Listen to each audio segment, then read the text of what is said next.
తీస్తున్నాను. మీ తెలివి, మీ సహనం,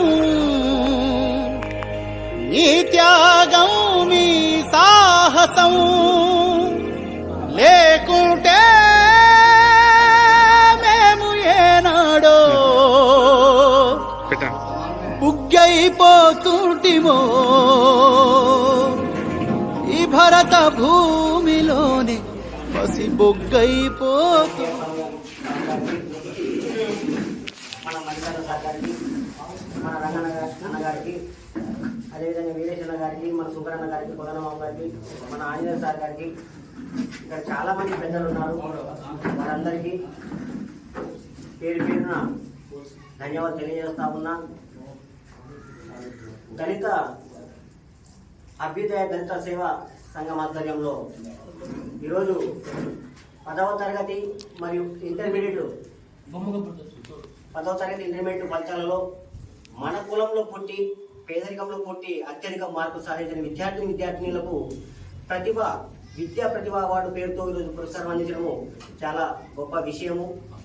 అందులో కూడా మాణిక్యాలను అంటే మంచి మార్కులు సాధించిన వారిని ఎన్నుకొని ఈరోజు విద్యా ప్రతిభ అవార్డుతో వాళ్ళని పురస్కరించి మరింత ఉన్నత విద్యలు అధిరోహించాలనే ఉద్దేశంతో ఈరోజు మనం ఈ కార్యక్రమం నిర్వహించిన పెద్దలకు అందరికీ పేరు పేరు ధన్యవాదాలు తెలియజేస్తా ఉన్నా. అయితే నా విషయానికి వస్తే 2017 నుంచి ఆంధ్రప్రదేశ్ పాఠశాలల పేరెంట్స్ అసోసియేషన్గా స్టేట్ సెక్రటరీగా పనిచేస్తా ఉన్నా.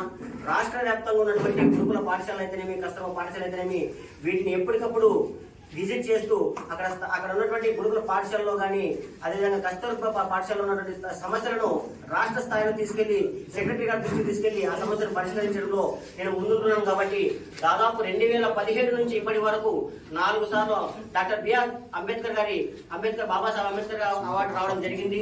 అదేవిధంగా 4 సార్లు అంబేద్కర్ అవార్డే కాకుండా మహాత్మా జ్యోతిరావు పూలే అవార్డు కూడా 2 సార్లు రావడం జరిగింది. మన గత సంవత్సరము మన యుద్ధ నౌక అయినటువంటి గద్దరన్న కూతురు మన వెన్నెల గద్దర గారి చేతుల మీదుగా మన అమలాపురంలో కూడా గద్దరన్న అవార్డు కూడా అందుకోవడం జరిగింది. చాలా చాలా సంతోషించాను. ఆ తర్వాత మన రీసెంట్ గా కూడా మన ఏపీజే అబ్దుల్ కలాం అవార్డు కూడా మన చిత్తూరులో తీసుకోవడం జరిగింది.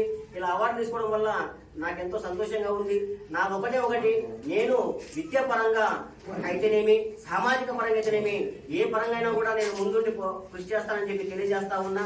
అదేవిధంగా నా కుల బాంధవులకు అందరికీ ఎప్పటికీ వెన్నంటే ఉండి వాళ్ళకు నా తోటి సహకారం అందిస్తూ వాళ్ళ అడుగుజాడలు నడుస్తానని చెప్పి తెలియజేస్తూ ముగిస్తా ఉన్నా. ధన్యవాదాలు.